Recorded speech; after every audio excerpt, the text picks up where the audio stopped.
Welcome to the Royal Diaries, Unlocking History. My name is Julia. My name is Felicia. We are sisters who love books, history, and talking about them both. We're doing a deep dive into the Royal Diary series. Come with us as we learn about the girls who became women that shaped history. All right, so Cleopatra, Daughter of the Nile by Christiana Gregory. The summary reads, while her father is in hiding after attempts on his life, 12-year-old Cleopatra records in her diary how she fears for her own safety and how she hopes to survive to become Queen of Egypt one day. So I know you want to talk about this book really badly, but I feel like we need to go and have a few things we need to go and keep in mind that might cause some frustration during this episode, but them's the facts. No, it's okay. Set the scene. Go for it. Okay, so firstly, like some of the women in the previous episode, there's a lot of, we think that this happened, but we're not exactly sure, or we know that this happened, but we don't know when. Paradigm is pretty much par for the course with Cleopatra, but crank it up to 11. Plus also, the further we go back, the less we know. Exactly. Let's be honest. Yeah. Secondly, if you're probably going to need a flowchart for how many people have the exact same name or a very phonetically similar name. Not very creative back in the day. No, they're not.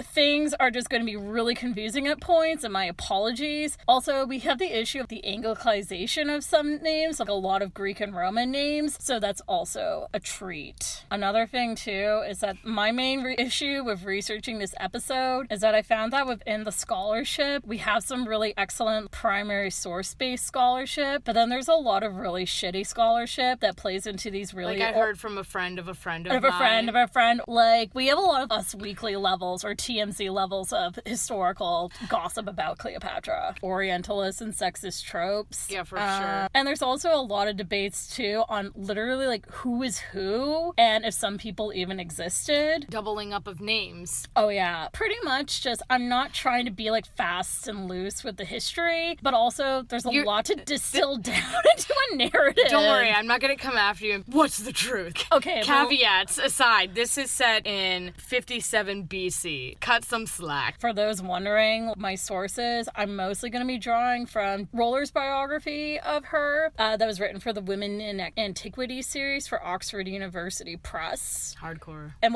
here's the thing, what's really wild to me about this book is that it came out a decade ago, but it's touted as being one of the first biographies of Cleopatra that exclusively uses primary sources from Egypt, Rome, etc. Scrolls to coins to art, and it seems like that should be the basic standard practice, but it's not.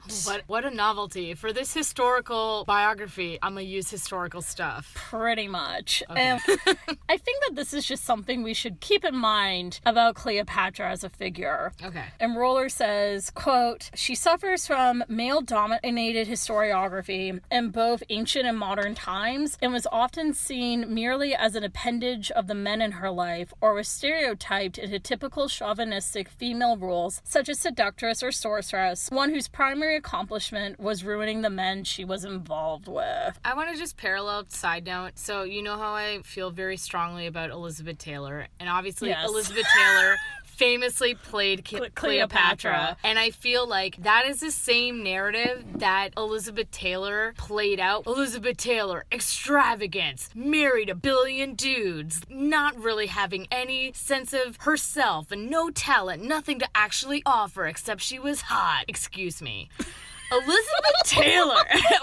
This is a whole other tangent, but I'm just saying, straight off the bat, I'm hearing what you're saying, and I'm immediately, how fitting that Elizabeth Taylor ended up playing Cleopatra in its own mess of a mess in terms of grandstanding Hollywood ideas of ancient cultures, whitewashing. However, there are parallels. I'm just saying. Poetic cinema. But it's kind of like your gal Elizabeth. She created this persona of the Virgin Queen and then ran with it. Cleopatra never created her historical persona.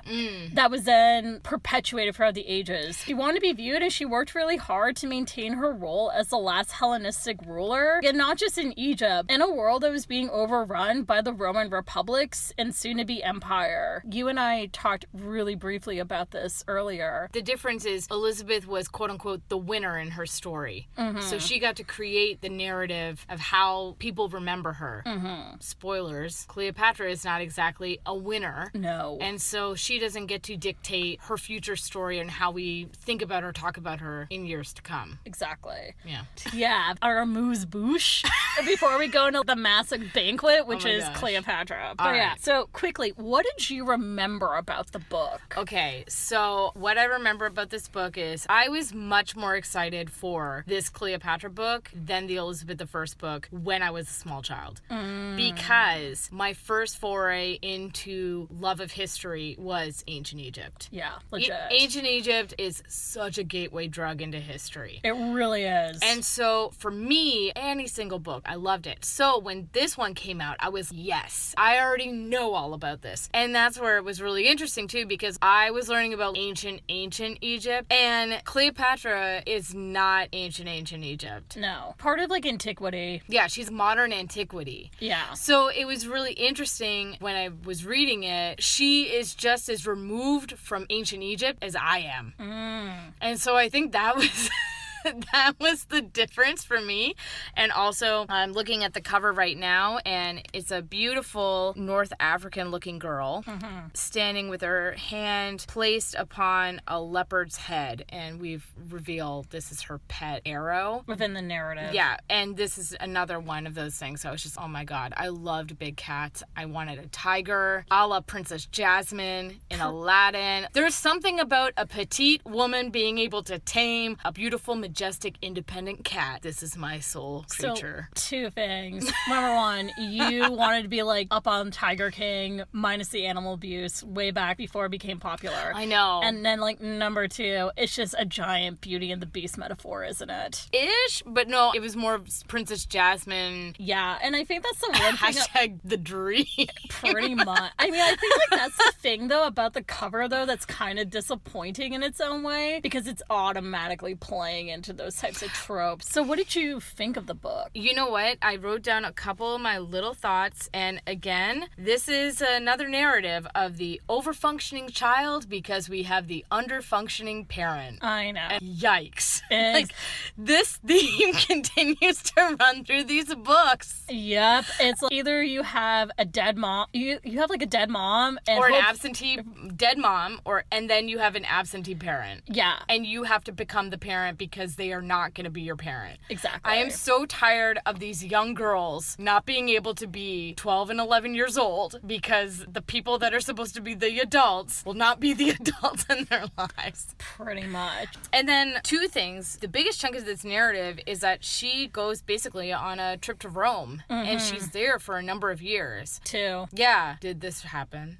Do you want me to go jump into some spoilers or what? No. I'll just present. These are Felicia's burning questions. Number one. I'm taking notes now. What do we really want to know? I'm like, number one, did this? Because this is half the book. It's half true. the book is Cleopatra goes on a road trip to Rome, obviously to save her people because her dad's a drunk and the worst. Did this happen? If it didn't, this is real artistic liberty. Obviously, because of all the things that happen when she's in Rome, there's always this juxtaposition between her seeing how the Romans rule and her being, when I'm queen, I'm not going to do this stuff and I got to step up and practice and be a queen and an ambassador. Her encounters with Mark Antony, because if anyone's, I don't know anything about Cleopatra, I don't know, she had sex with Caesar and Mark Antony. So the fact that she meets Mark Antony in this book and they have a bit of a enemies to like, maybe they'll get together. Oh, God. Kind of thing. Oh. Also, what peppers through for me in this reading too, HBO's Rome. I love that series. Like, high key, I always recommend it. I was genuinely thinking about that series earlier today. And then I just also then thought about Spartacus. And then I lay down on the floor for 1,000 years. But then they talk about the Spartan uprising in this. They do. And, I think that's really interesting too, because depending on how you encounter different things in history, you get it like weird piecemeals, almost like a buffet. The appetizers are over here, the desserts over here, here are the mains, here's the salad, here's the side. But then you pull it all together, you're like, oh, this is a meal. Yeah. And I think that for me, I appreciated this book because of the results of the Spartan uprising. Here's like the crosses that are set up because of the slaves that are revolting. that happened 14 years ago, but here they still are. Or just peppering in how, one, the first time she meets Octavian, who then becomes her major nemesis enemy in her later life, is he's small child and they're tossing a boat back and forth. And I was foreshadowing. She meets Mark Antony and obviously Cicero. Cicero is a big character in the later days of the last days of the Roman Republic and sort of before it transitions. So it's just really interesting. You know about the assassination of Caesar as a separate event. You know about I Am Spartacus as a separate event. You know about Mark Antony and Cleopatra having the love affair of a century as a separate event. Oh wow, these aren't so far apart. There's actually not that much space between. Also the fact that she hung out in Pompeii and Herculaneum, because I went on an Italy trip in my last year of high school. So for me, I was memories. I have never been to that part, but my favorite thing is like it is a little bit of a get out of jail free card because Herculaneum has not been unfinished being excavated yet. Yeah. So there's a lot that she can play with. What did you know about Cleopatra aside from like these piecemeal bits? So what I know about Cleopatra is that there's like the on the surface. So like all the apocryphal lore stuff, like she wrapped herself up in a carpet and then unrolled herself and was, hi, Caesar baby, let's get together. And he was, oh my God, no one's ever been sexy in a rug before. I must have sex with you. After Caesar got stabbed, she was, who's the next hot guy? I guess Mark Antony. He's like Caesar except younger and hotter. And obviously because of Rome and my favorite James Purefoy, aka James Pure Sex. Oh my God. Oh, just the best. And then in Rome, they're Cleopatra. She's fun and sexy. She gets high on hash and bangs Mark Antony a lot. But I know there's more to her. I know she was a polyglot, like in terms of languages. And I know that over and over again, she was not a knockout, but she was smart. You were drawn to her intelligence. Other than that, though, donut. I also read that fake autobiography from her that was very long. I remember you reading that and having a struggle fest like over a decade ago. Well, it's just because it was about 200 pages too long of 700 pages. But then she dies by suicide, aka a snake. Well, I just want to say from what you've said, I'm taking notes. I'm like, okay, this is not right. This is the things we need to dispute. I know. Oh my God. Let's talk about it. So, other than that, I feel like I skated over the pond of Cleopatra, gave her some credit. She knows languages, but other than that, I don't know. I remember reading the book too when I was younger, and I had a similar feeling now that I'm older, where I know we're not going to do like a deep dive into major class politics, but God, just to be rich, I mean, like, I'm going to be perfumed of oils, and I'm going to go and listen to, you know, classic, like classical philosophy. Can and we poetry. just pour some out from the Alexandria Library that gets so many references in this? R.I.P. Alexandria Library. Yeah, I mean, I think the one thing, too, is that with this book, as you said, even with just the thing of she and Octavian, who will in real life have a massive naval battle, they go and they play with a boat together. Yeah, like passing a boat over a pond or something. Or that together. the Julia that she's hanging out with is like one of the pieces that leads to the implosion of her life. Her death breaks the first triumvirate. Yeah, the first one. Yeah. Like, there were obviously always more factors going on. I mean, obviously, it's easier to blame the woman for dying. Like, exactly. Rude. Yeah, but also, rude, ancient Julia. But it's like, shut up. Listen, historical Julias are doing their best, okay? Historical Julias, there's so many of them. There are a lot of historical Julias.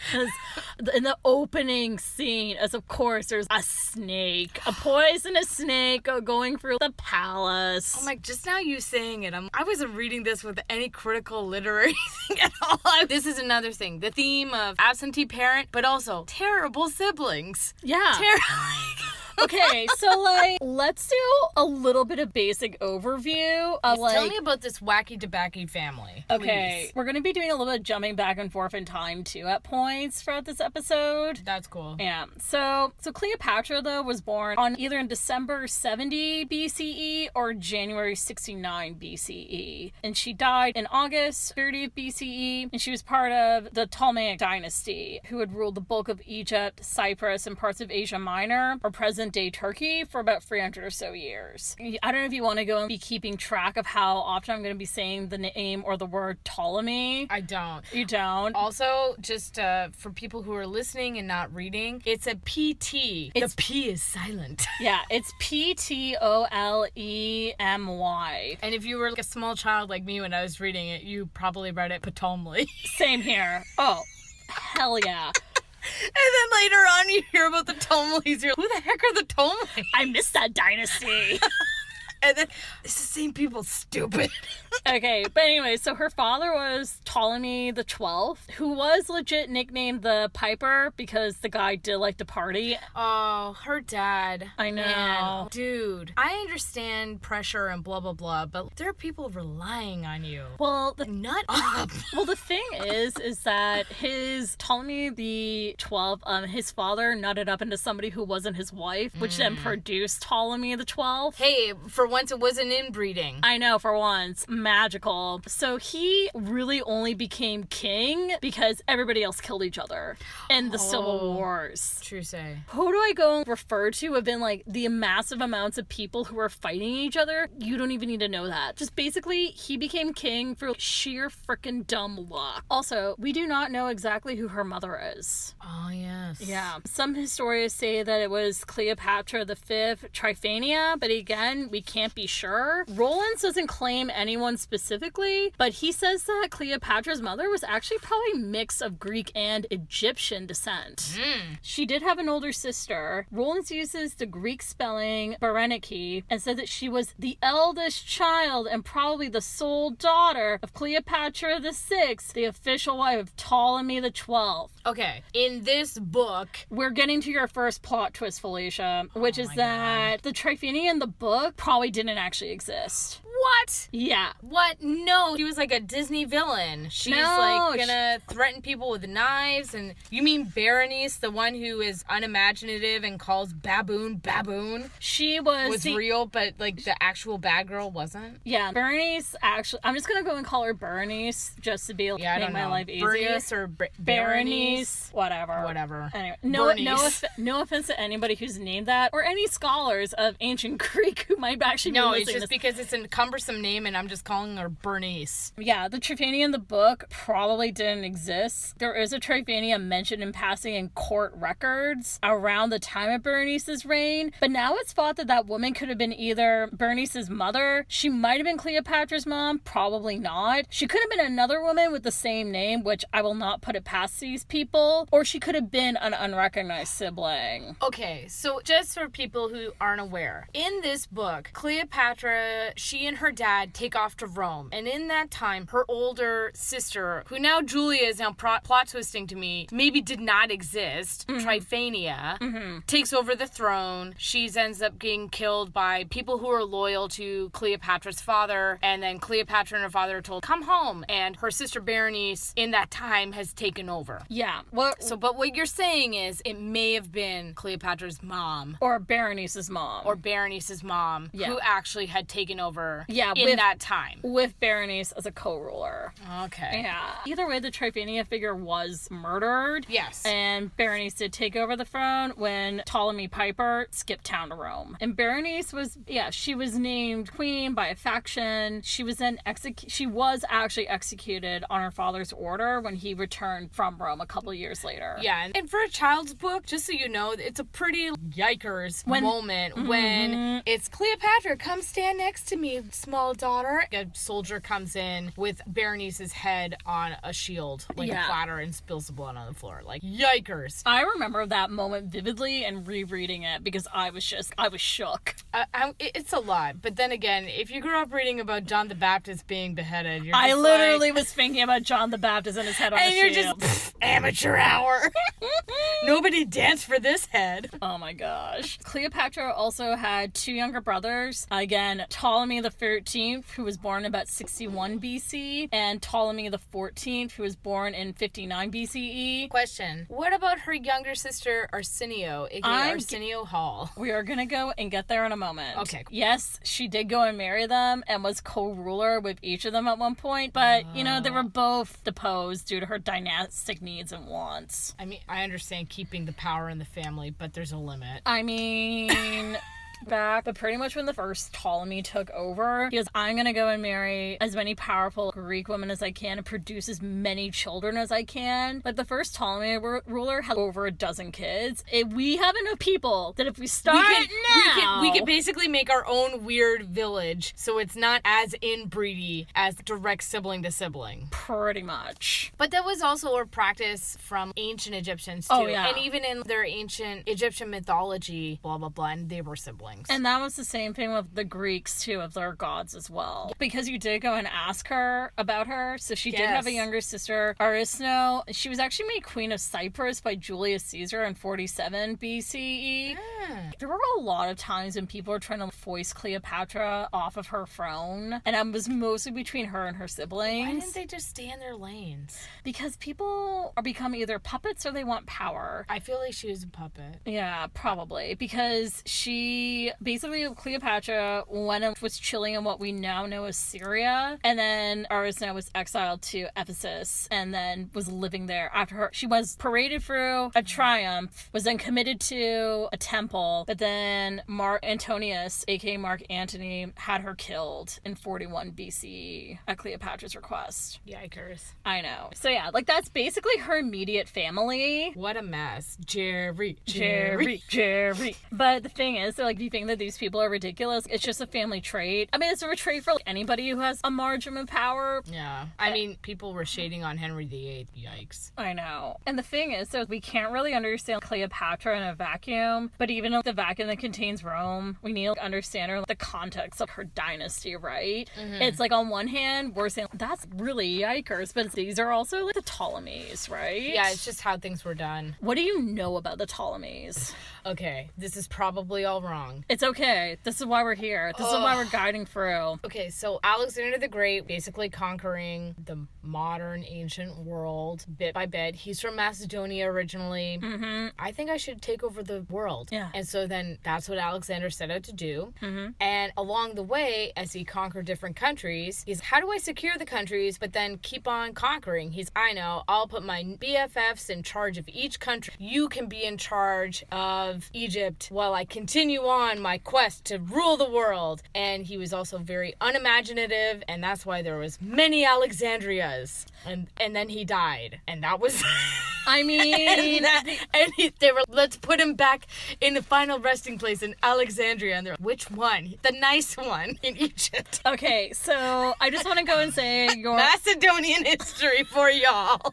Okay, your Cliff's Note version of Alexander the Great is not completely terrible. The only thing I would add is that he definitely wrote Achilles and Patroclus fan fiction. Oh no, he totally did, and he wanted to get with Jared Leto, and then the Hollywood producers was too gay for us. Like, we can't do that. But I was, let them be gay. You know you want them to be. And Jared Leto was feeling that role. Oh my god. So you're not exactly wrong. Thank I you. mean, he was a bitch who lived for the drama. He died when he was like 30 something. He was like 32. Yeah, come on. But anyway, I understand that. Okay, but the main point is, though, when he died, there was no actual agreed upon plan of what should actually happen to the empire. Yeah, because who plans on dying at 32 of a fever? He hadn't got his will notarized, basically. Yo, hashtag relatable. So his generals basically ended up doing a lot of fighting amongst themselves, but pretty much like this is how the empire was divided initially. And there were smaller chunks, but these are the main ones. So the Seleucids basically got the bulk of the Levant and like all the land around the Fertile Crescent and a good chunk of Asia Minor. The Pergamon basically got another good chunk of modern day Turkey. Macedon was just Greece and all of that. And then you have the Ptolemies who had Egypt. Nice. Yeah. The thing is, is that by the time we get to Cleopatra, though, none of them exist anymore as independent countries, except for Egypt. Egypt is the last man standing properly. Some of them were client kingdoms of the Roman Republic. Or means we're going to be a province really soon, pretty much.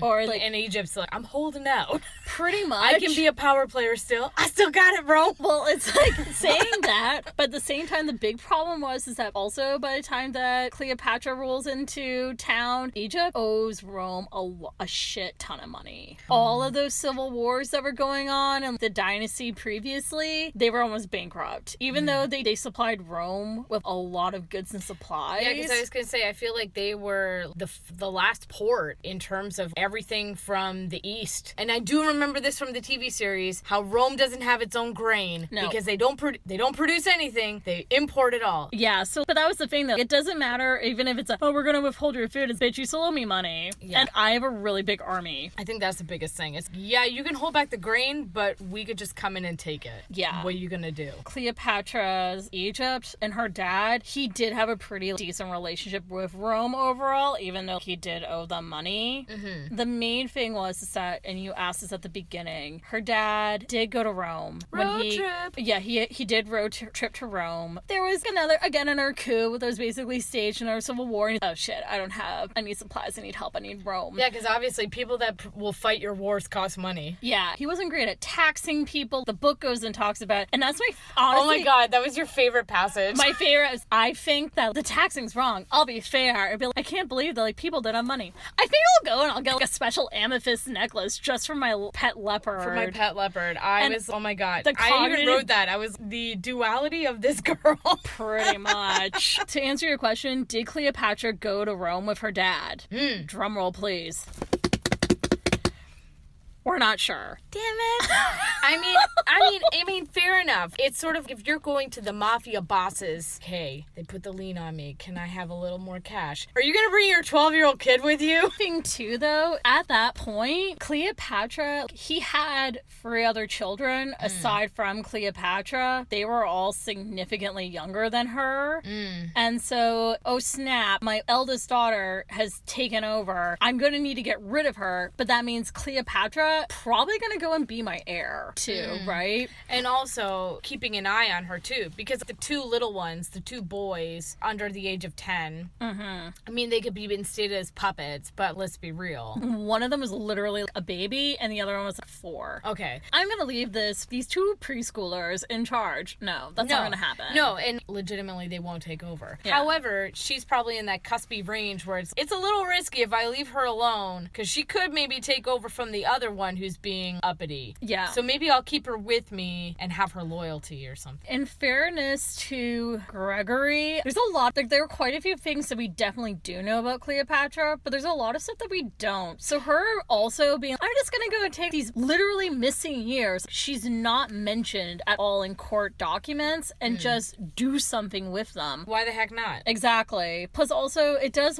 more to go and paint a portrait of who she was as a person, I think, than your average text does. Yeah, and I think she does a great job outlining what this girl is about in terms of figuring out her values and what she cares about and what she wants to do and things like that. So the same way the Elizabeth one is sort of planting the seeds of, if you end up reading a real historical thing, you won't be like, who is this stranger? You're like, oh, the seeds have been planted. Also, I found your favorite passage about the collar. Read it. Okay. Father now owes 16,000 talents. If it takes years for an Egyptian laborer to earn just 1 talent, it would take many laborers to pay father's debt. What does a poor man gain from his toil? Now I understand why the common hard-working people hate my father so deeply. My heart despairs over this. As I write this, Arrow has curled herself at my chair with one heavy paw resting on my foot. Her long spotted tail is tucked under her chin like a cushion. What a good old friend. Tomorrow I'm gonna ask the royal jeweler to make a new collar for her. A beautiful one. Perhaps gold with purple stones. So like the fact that she's just, my dad owed so much money,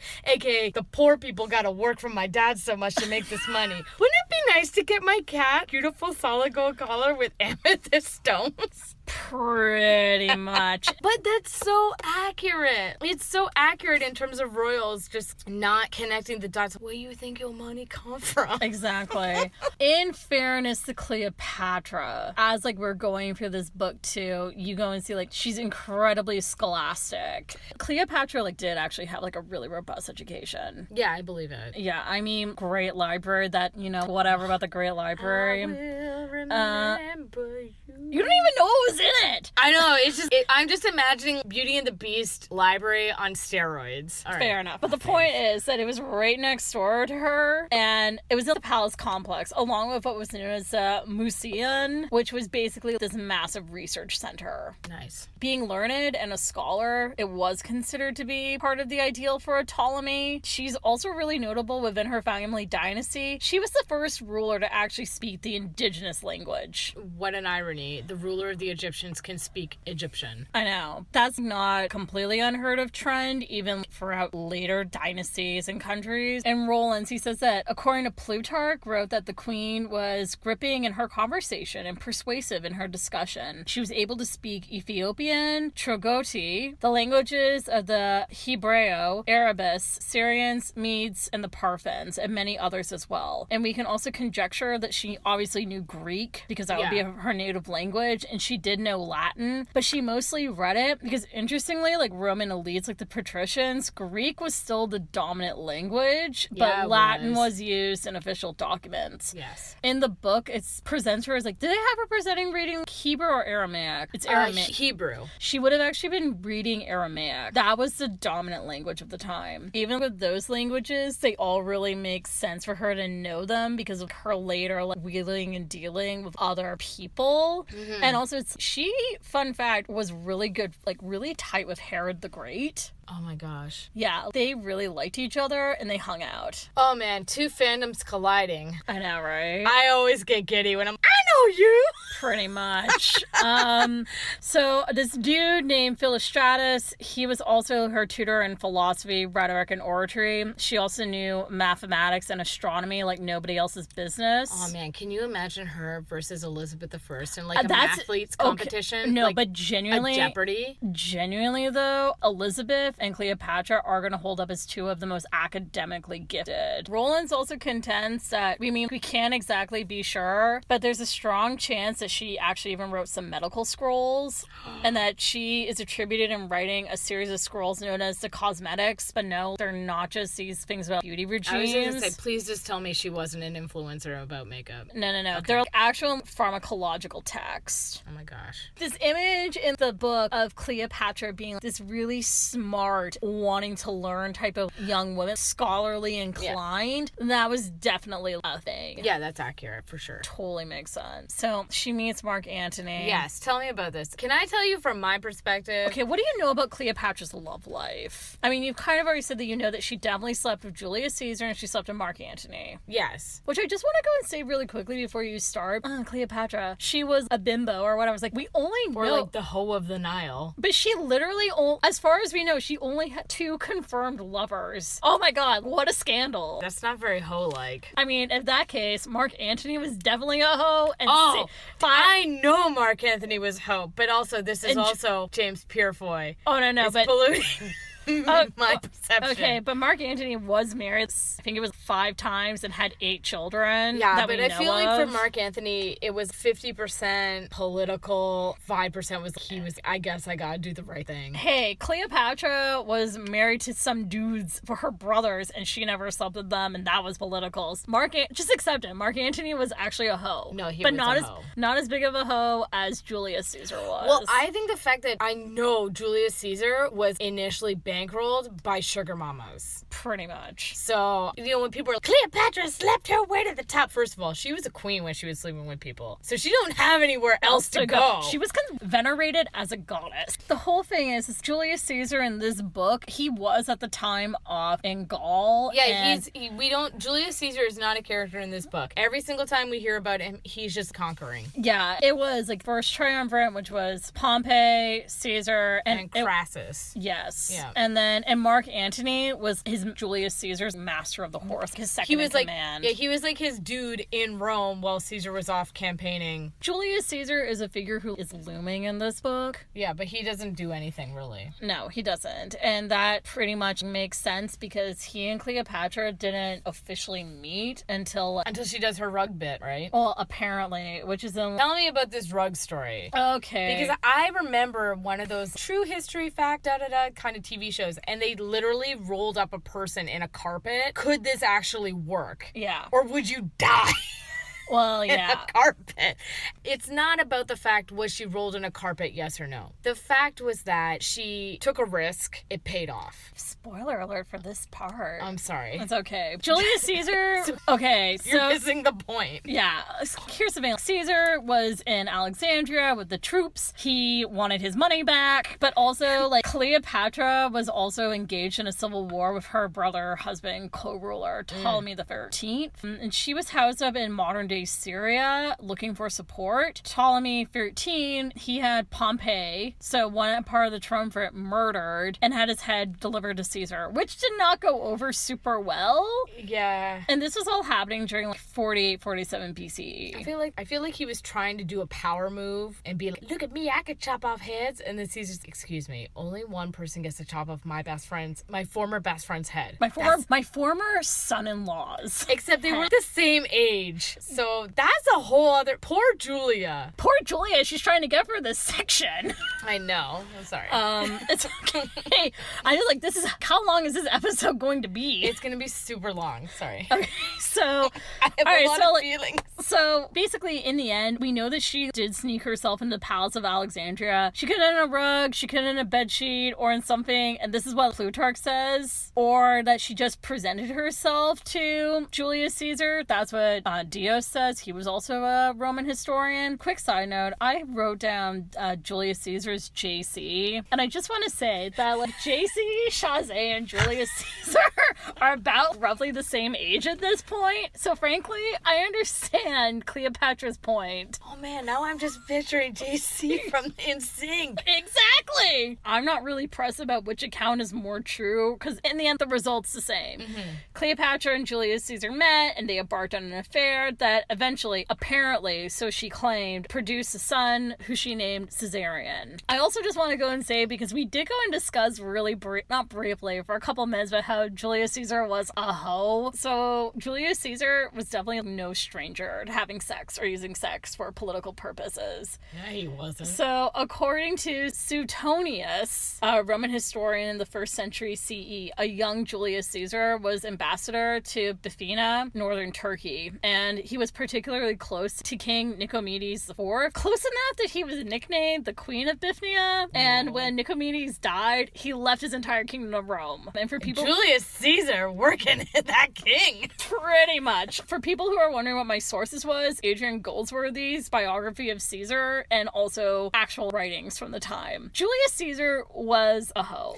This happened in his lifetime. Oh, so a contemporary was... It was contemporary of thing. So it's not... Did you hear that this thing happened about Caesar? It's not after he's dead and he can't defend himself. They're no. Like, while he's alive. Did you hear that the king died and he left all his stuff to Caesar? Because they were such good friends. That definitely happened. He had the nickname Queenie. And there was even a flippin' chant about how Caesar got over Bithynia, but Nicomedes got over Caesar. Okay, then. Yeah.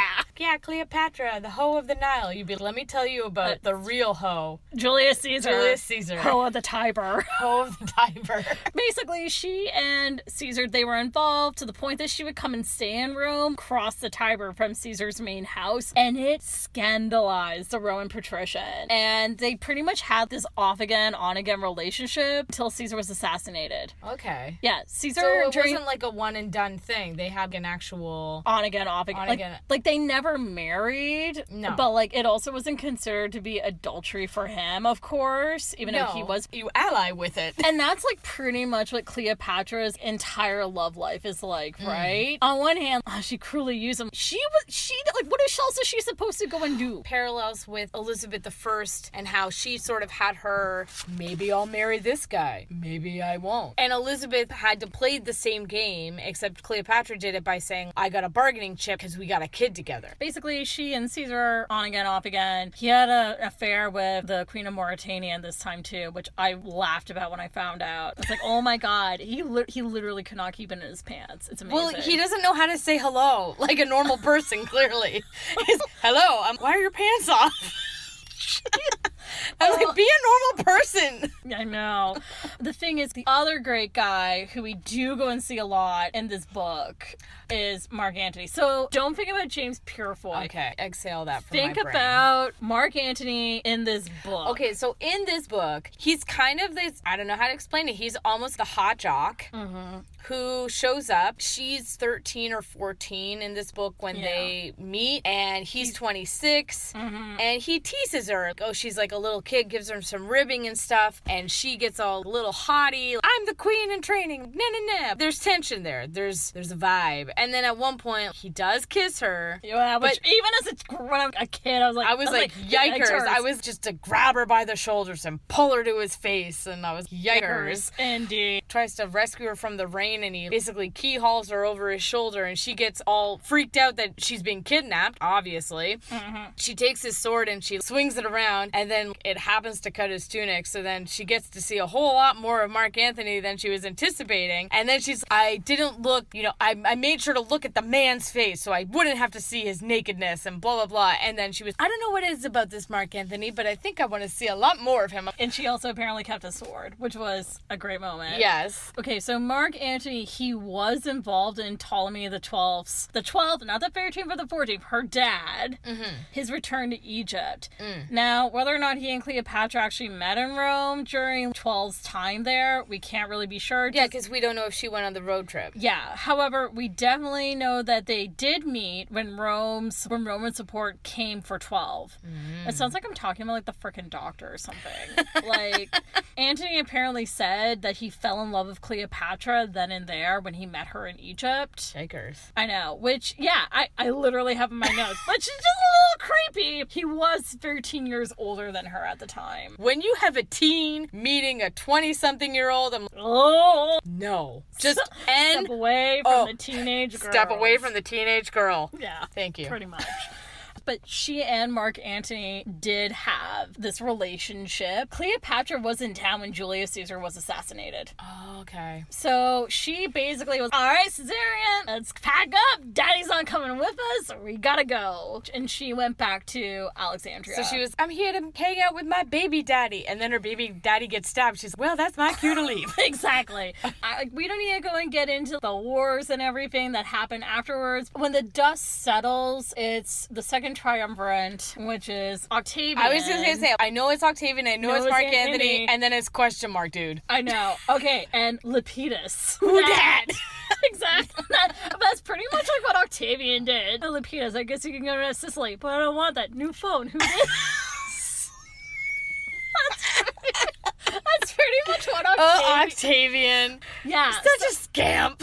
I mean, there was a lot of conflict between the three of them. So to set the scene of when she and Mark Antony saw each other in 40 BCE, and at that point, those power struggle had been done. The second triumvirate was up. Octavian had the majority of the western part of what we consider to be the western part of what will be the Roman Empire. Or Western Europe. Western Europe, pretty much. And then Mark Antony has most of the East. He gets the Mediterranean basin. What happens then, Mark Antony wants to go and expand his territory, obviously. But he has the best part. But Mark Antony does not have a lot of money. Okay. So he's, yo, Cleopatra, I know you have money because you've actually been really good as a queen and have accumulated more money and have been able to go and pay off quite a few debts. So you don't just spend all your bling on your leopards. Pretty much. Okay. And so she went up there to go and see him on her barge. The product of that meeting were twins, Alexander Alexander Helios and Cleopatra Selene. And calling your little boy sun and your little girl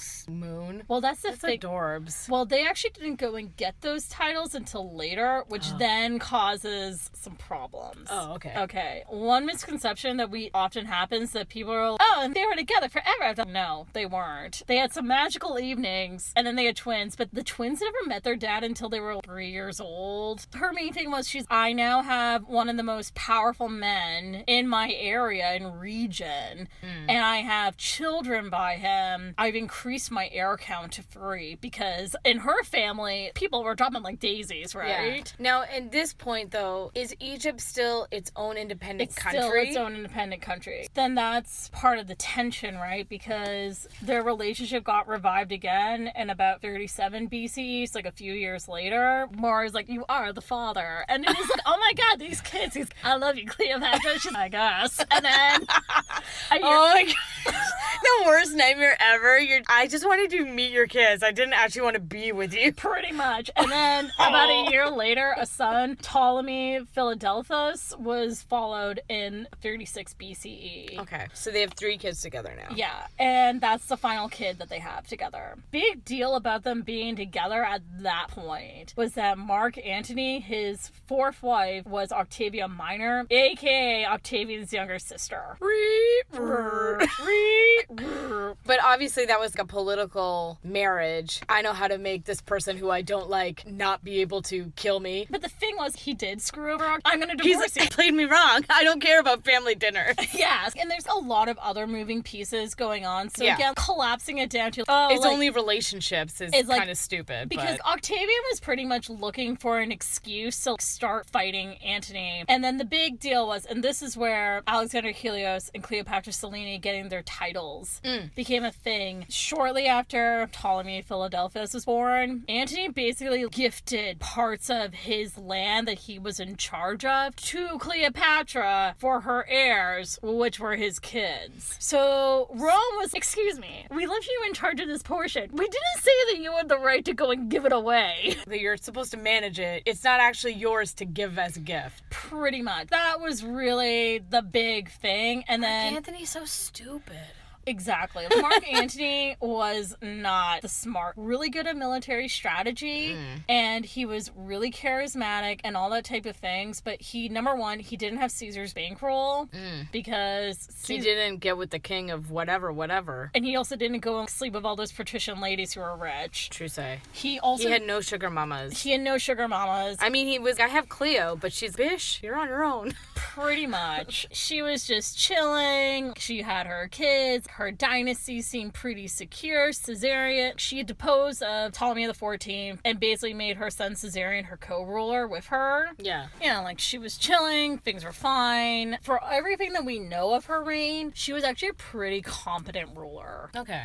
No complaints. Obviously, if you're poor, things are going to be shitty for you. Yeah, but who cares about the poors? Like, if you're putting gold collars on your leopard. Exactly. She would go on these massive tours of her lands with her kids to here's the succession of my dynasty. So she's really good at PR. She was so freaking good at PR. At the very end of the book, the way how she goes up on the barge and everything. Before I go to college tour. Pretty much. So she actually did one of those with Caesar, fun fact. And you know what? That probably was a big thing for him. He's, I could see this woman in her element. She could talk to people. What a novelty. I know. From our very Eurocentric growing up in education, we don't actually realize how large Egypt is within the African continent, which is freaking massive. Yeah, totally. The reach and the boundary and the extent of her kingdom was pretty massive at this point. But obviously, Rome will always come a-knocking. And so let's just go and talk about the final couple of years. Yes. How does it all implode? How did this fun little boy Octavian, who's playing sailboats with her, mess up her real sailboats? Yeah, at the Battle of Actium. Rome, after Caesar died, as we all know, a lot of civil wars. Mark Antony's trying to go and expand his power. All right, kids, you get some land. You get some land. We all get some land. And Rome was, no. Everyone pretty much knows about the naval battle of Actium. Do we, though? But long story short, there's a huge naval battle. Apparently, off the coast of Greece. And some historians actually believe it was more of a skirmish. But either way, things were not looking for great for Cleopatra or for Mark Antony. Antony, they got trolloped at that point. Wait a second, the Battle of Actium happened like a year before she died, so what happened? So they lost. I guess the mail was slow. You didn't know that you lost until a year later. Well, here's what happened. What happened? I don't know. A year later, you lost. That's why you need a reliable postal service, y'all. Don't discount the mail. No. So Octavian was going to win that naval battle no matter what. They knew that. But he basically consolidated an even stronger force. He got some of Cleopatra's allies to turn on her. And he was pretty much going to descend down onto Egypt and clobber them. Anything that was Caesar's, Julius Caesar's, was his. So here's the tension, though, right? Because of Caesarion, right? Who was Caesar's actual son, like bio son, but according to Cleopatra. But Romans didn't necessarily bio heirs. No, they didn't. They like to just be, hey, you, small child, I like you. You shall be my heir. Cleopatra, she's all right. Shit, like I got to do some peace talks and strike a deal, but nothing was happening. Roland contends that she was basically trying to have Caesarion, who was about 17 at the time, take over her throne, but Octavian was not going to go and have it because he could just see down the line people who liked Julius Caesar or people who wanted to go and have an excuse. Basically, no one else could be even close to the peak of his summit of where he was going. I see real empire. Yeah. I don't need to contend with just one country. I could have it all. Pretty much. Did Cleopatra try to do her whole rug trick with Octavian? So Mark Antony was already dead at this point. Okay, so obviously he has a major ego factor and I can't handle the truth.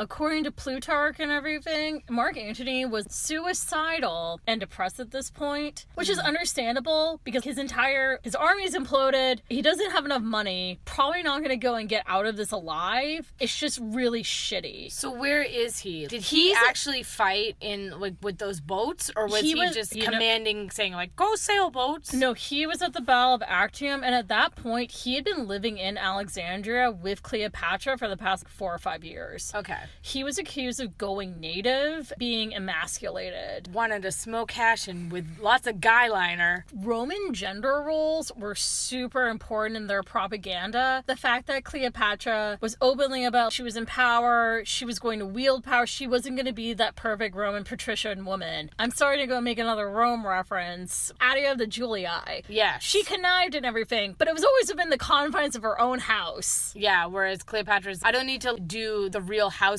of Rome. I am a queen in my own right. And so Mark Antony was viewed as being emasculated, cast aside. Things were not going well for him. Okay, so he's not in a good place. He survives this ship battle to Cleopatra and he's, babe, I lost. Well, she was with him at the Battle of Actium. Oh, she was? They were there together. She commanded the fleet. Oh my God. And she was one of the ones who lost the least because Cleopatra was also kind of a boss bitch in terms of naval commanding too. She would. I know. Major overachiever here. Oh, no. Well, and then talk about the emasculation. Mark Antony is like, babe, all my ships got sunk and yours are okay. I lost. Boo. We're at the end of the summer of 30 BC. So, yeah, we're at the end of the summer of 30 BC. And then the apocryphal story is that Antony's death is that she was brought to him or vice versa. And he died in her arms. And the whole thing was that he had heard rumors that she was dead. And he fell on his own sword. Why are they hanging out together? How the heck are they? Is the palace so big that he can't, like... She was in hiding at that point. Okay. Can he just go down the hallway and be like, hey, babe, you dead? Well, here's an even worse twist for that. Rollins has a much less romantic view of their relationship in general, and I'm inclined to agree with him. Basically, Cleopatra needed Mark Antony, and she always benefited more than he did from this relationship. Yeah. And he was probably a major obstacle of her getting into Octavian's favor. Yeah, he's a liability. So him dying is not a bad thing for her. Yeah. She had Caesar's sons, and then she had 3 backups from Mark Antony. And he lost the boats. And I already got the land that you signed over to our kids. So, yeah. I mean, he got hustled, but at the same time, I'm like... But to answer your question, did she pull a rug? Did she rug Octavian? So she did end up meeting him, and I bet she she rugged him. No, well, here's what happened. So he promised her that he wouldn't kill her, but there was no promises about Egypt remaining independent. And at that point, she had been, I've been starving, I'm feeling terrible, and all this types of things. So Octavian, she's probably super weak and everything. I'll just go and see her. He goes and sees her. So of course, she pulled on the Cleopatra charm. Yes. Like, we know this from the accounts written by her own people. She basically was, I don't want to be killed. And he was, yeah, I won't kill you. He totally changed his plans for her. Yeah, he was, I'll show her who's boss, and then she shows up and he's like, whatever you want. Pretty much. But the main thing, though, was that she did not want to be led through a triumph, like a Roman victory parade. She would have been paraded through the streets of Rome and then pretty much humiliated. And even then, it's like, Octavian said he wasn't going to go and kill her, but it's like, she's not stupid. And she also killed how many people herself? She knows the writing's on the wall with this one. Shortly after she met with him, she found that she and her children were going to be moved to Rome, so she made arrangements. She apparently had a great dinner. She wore some amazing clothes, and when they found her, apparently Octavian broke down the door. They found her dead, wearing her regalia, looking like a queen. I love how she gets the last laugh on that one. 100%. I mean, obviously it's terrible that she's driven to the thing of, do I want to be shamed and ridiculed for all of Rome to see me, and therefore the only out is suicide? That's horrible. However, she died on her own terms. She died on her own terms. Yeah. And how many women don't get to do that? Exactly. Cleopatra never did anything Cleopatra didn't want to do in the end when push came to shove. But to go back to the beginning of our little book, did Cleopatra die of snakebite, though? Yes. She did not. What? Yeah, according to Plutarch, he uses this word for implement, kinetis, and that has the connotation of something scratching. Dios uses the word belong, which is a needle. They're saying that she probably just poisoned herself by pricking herself with poison. Okay. Which was then alluded to being a snake bite. Interesting. And it started out with being a snake bit her wrist, and then of course it became a snake bit her breast. So this idea of her having this ass being brought to her, and then bite me on the titty. Yeah, but even then, that's most likely a work of fiction. She died. She and Antony were buried together at their request. Oh, that's nice that was at least recognized. That was really nice. We don't know where their tomb is anymore. Yeah. It's been kind of lost. And so, I don't know. It's kind of, and then she died. How do you really end it? Well, she has those 3 kids, though. She has those 4 kids. Oh, yeah, the 4 kids, yeah. So, Caesarion was most likely killed by Octavian. I mean, let's be real. The Caesar's heir, and Octavian's and the heir. There can only be one. And then with her 2 sons, we're not exactly sure what happened to them. They probably got killed because they're boys. Well, they got taken to Rome with their sister. Oh. And they were raised as Roman citizens. And actually, Cleopatra Selene, she actually married Juba of... In Ethiopia or something, wasn't it? I think it was Ethiopia. I didn't write it down. So anyways, she gets to live a life. But I think it was in the back of this book, they talk about how Mark Antony's ex-wife raised those 2 kids, Octavia. So Octavian's sister, Octavia, raised those kids. Pretty much. That's what's generally thought to have happened. But again, we can't know. Yeah. One of the things in this book of, did she actually go to Rome? Maybe, maybe not. What about that snake? Definitely not. What about this person? What about that person? So, Olympus? Yeah, her BFF, who's the hot Greek guy. He was probably fashioned after her actual personal physician, Olympus. Aww. He was also a source for Plutarch's writing about Mark Antony, and he was present for her final days and death. Oh. Yeah, If only they ended up together. They would never have... No, men and women are allowed to be friends. I know they're allowed to be friends. They could have been study buddies. Well, they probably were study buddies. Yeah. But he was also hella older than her, too. Yeah, and you know what? To be honest, I feel like someone in her position, she definitely needed a friend. Yeah. So it's nice to know she had a friend. She actually had a friend in real life, which is good. Just a downer. It's like, and then she died. But that's what happened. I mean, they all end up dying. It's definitely a tragedy that she didn't get to live a full and complete life. Think about, shoe on the other foot, can you imagine her being the first empress of Rome, the way Octavian was the first emperor of Rome? That's the thing, too, is because if she had it her way, the Ptolemaic dynasty would have continued. But on August 31st of that year, it was the Egyptian New Year, and then the dynasty ended. How fitting. what did you learn? Oh my God, so much. I think definitely in terms more about the character, and then there's a lot more at stake. High intensity situations politically that are just totally washed over. Basically seems Cleopatra's life is presented, it's an episode of The Bachelor. No. It's like an episode of The West Wing. Pretty much. And I mean... And I think that's the biggest thing. Yeah, and that's where it's even in this book, to even go and give the reader an inkling of everything that was going on and how many players, it would have been impossible. Yeah. But I think that Gregory really, in many ways, got like the spirit of what Cleopatra was like, of who she was as a person, and what the situation was like for her life. Yeah, and who she's becoming. Yeah. And that's what these books are about, is it's the girls and the women that they will become. Yeah. Amazing. Yeah, so that was Cleopatra. Awesome. She, she was, I gotta go and secure my kingdom. I gotta go secure my legacy. I am gonna go and do of the most opportune people. And she bet on the right people in some cases, and she bet on the wrong people in other cases. There were a lot of other pieces around her, but she had a very clear vision of the world she wanted to create, and she went after it. Yeah, and I appreciate that. It would have been amazing, though, if what happened if she didn't have to basically make these allyships with these random dudes. I mean, we'll never know. Follow us for more research, fun facts, soundtracks, and aesthetic posts. You can find us on Facebook, Instagram, Tumblr, and Twitter at Royal Diaries Pod.